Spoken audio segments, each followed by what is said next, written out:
Yeah, so about 3 or 4 years ago, for about a year and a half, I was doing these housing discrimination cases where in South Florida, Miami-Dade, and West Palm Beach, landlords, and this is a case that I found because a motion to dismiss was either granted or denied. And then I looked into the statute and it filled all the specs that I like, so to speak. You know, attorney fee shifting provision, defendant is responsible for attorney's fees if we prevail, and also scalability, okay? Guys, you know, there may be practice areas out there that seem very appetizing, but you have to look at other things like, is it scalable? What's the turnaround time on it? Is it something that happens often? Or is this just like gonna be like what volume can you predict? Again, that goes back to scalability. But back to this housing stuff, without going too deep into it, it's an area of law that generated me, I don't know, maybe $10 million over 2 years. But the cooler thing about this was we literally made about, 1,000 apartment buildings in South Florida change their policies, and they cannot anymore, because the law office Jibrael Hindi stepped in, they cannot anymore illegally deny Section 8 housing vouchers from living there. And the argument was, which is the truth, when you're telling someone that you do not accept Section 8 housing vouchers, when the law says you can't do that, you are literally trying to do one thing and one thing only. That's discrimination. How can I tell you that? Because it's a fact that Blacks and Hispanics are disproportionate, is an understatement. We'll use the word, disproportionately recipients of those vouchers. I was a recipient of those vouchers, or my family was, or my mother was when she was a single mom.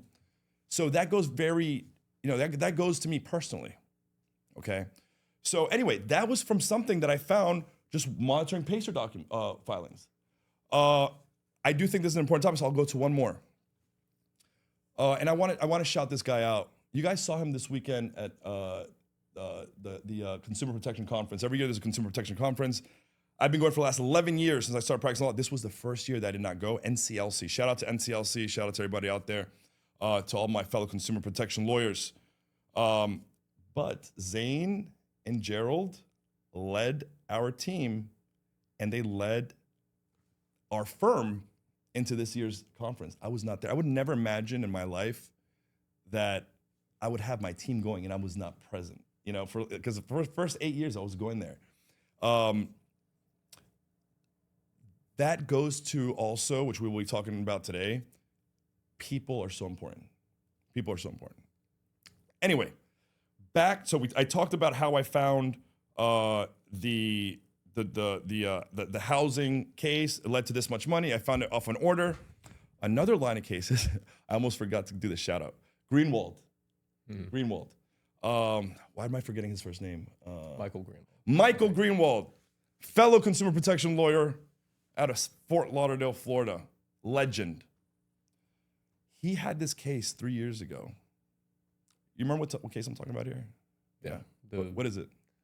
Florida Consumer Collection Practices Act, time violations, time zones. Emails, email violations, email time zone violations. Greenwald, you got a ruling, you got a positive ruling, you did the legwork, and I was like, why are you not filing more of these? Because literally every company is violating. So basically, it was a case where Mike Greenwald made the argument, because there's a law, FCCPA, it says you cannot communicate with a consumer between hours 9 p.m. to 8 a.m. The FCCPA was written in the 70s. We didn't have emails. Greenwald was the genius mastermind behind it, said, you know what? An email is a communication. So this email by, I think it was Capital One, at 10 p.m. asking the consumer to make a payment is illegal under the FCCPA. Brilliant. He won. I looked at that order about 4 months after. I was like, why hasn't he filed more of these cases? And I decided to file those cases. And for like 2.5 years, I probably filed, 5,000 plus cases. And we did obviously very well. Here's the point, guys. What's the pattern here? Why are most lawyers average? Why are some outliers? It's in the intricacies of how we, in the intricacies of our mindset of how we generate cases. You can't wait for those cases to knock on your door.